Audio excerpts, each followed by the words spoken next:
আয়াত ১৫৩ إذ تصعدون ولا تلوون على أحد والرسول يدعوكم في أخراكم فأثابكم غما بغم لكي لا تحزنوا على ما فاتكم ولا ما أصابكم والله خبير بما تعملون অনুবাদ স্মরণ করো তোমরা যখন উপরের দিকে ছুটছিলে এবং পিছন ফিরে কারো প্রতি লক্ষ্য করছিলে না আর রসূল তোমাদেরকে পিছন দিক থেকে ডাকছিলেন ফলে তিনি তোমাদেরকে বিপদের উপর বিপদ দিলেন যাতে তোমরা যা হারিয়েছ এবং যে বিপদ তোমাদের উপরে এসেছে তার জন্য তোমরা দুঃখিত না হও আর তোমরা যা করো আল্লাহ তা বিশেষভাবে অবহিত।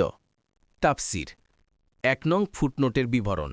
কথাদাহ বলেন, প্রথম বিপদ হচ্ছে আহত নিহত হওয়া, আর দ্বিতীয় বিপদ হচ্ছে যখন তাদের কাছে খবর পৌঁছল যে রাসূলুল্লাহ সাল্লাল্লাহু আলাইহি ওয়াসাল্লাম নিহত হয়েছেন, তখন তারা নিজেদের আহত নিহত হওয়ার চেয়েও বেশি চিন্তাক্লিষ্ট হয়ে পড়লেন।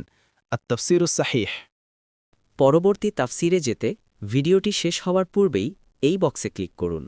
ভয়েস বা উচ্চারণে অনিচ্ছাকৃত ত্রুটি ক্ষমাসুন্দর দৃষ্টিতে দেখবেন ইনশাআল্লাহ।